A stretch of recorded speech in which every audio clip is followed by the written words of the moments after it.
So I have modified my controls. I took away the visor menu. Let me see if I can show you what I'm doing here on my controller. So I'm using the Switch Pro controller. So for Metroid Prime Trilogy, when they do, or Metroid Prime HD when they do announce it. So yeah, I'm using this to move backwards and forwards. I'm using, of course, the right stick to look around. The D-pad is my beams. Down is a annihilator beam.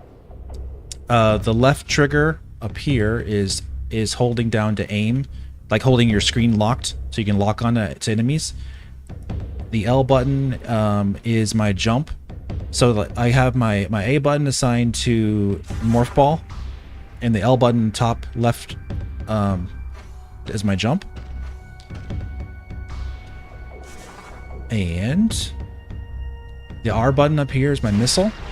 And of course the R trigger underneath it is my gun.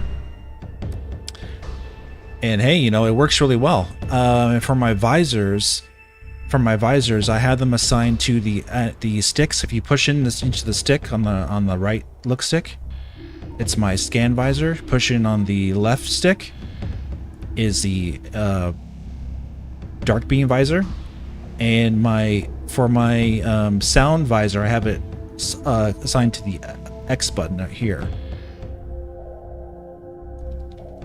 And the Y button doesn't really do much. So I just have it assigned to be zooming in and out, or zooming out in the menu. And then of course I have the L button also cancels out the beams no matter what beam I use.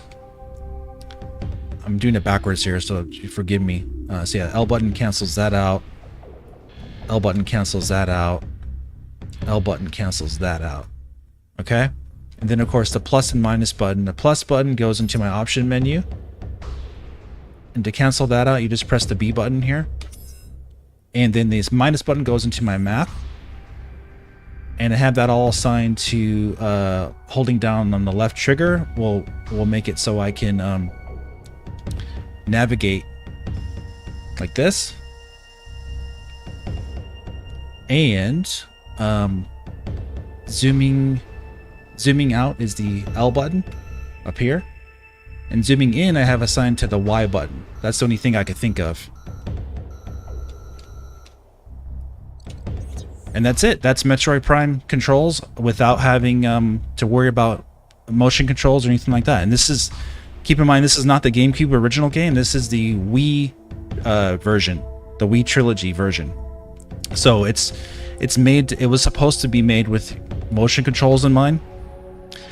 So if you remember, there was an article by some former Retro Studios developer saying it would be too hard to port to the, like it would take so much work. But this just took me like an hour to set up on the Switch Pro controller with this you know, the mod that allows me to use the controller on Dolphin. So no, it's not hard. You just gotta use your mind a little bit, kind of get a little creative of where you place the buttons, but it works extremely well. Also, let me see if I can show you. So yeah, so that's the blaster, right? The trigger. If I hold down the R button above that, that is my that's my charge missile where you shoot 5 at once. And also I have super missile is you holding down the trigger, then you just press the R button on top of it.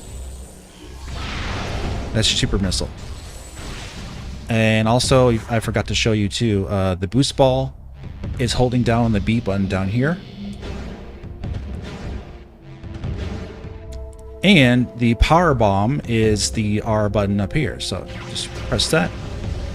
It's all very intuitive, it's super comfortable, so I don't have any problems controlling the game whatsoever. So theoretically, maybe Nintendo can have an option that works just like this on the Nintendo Switch version of Metroid Prime 1, 2, and 3, and everybody be able to play it no problem. Yeah, so it may seem strange to have the A button assigned to the R trigger, but remember, this was the Wii game using A for everything was in the middle of your Wii controller pointing at the screen. So you just have to adjust your thinking a little bit to think that A is shoot, so that's going to be your trigger button. It's also your like confirm button as well for everything.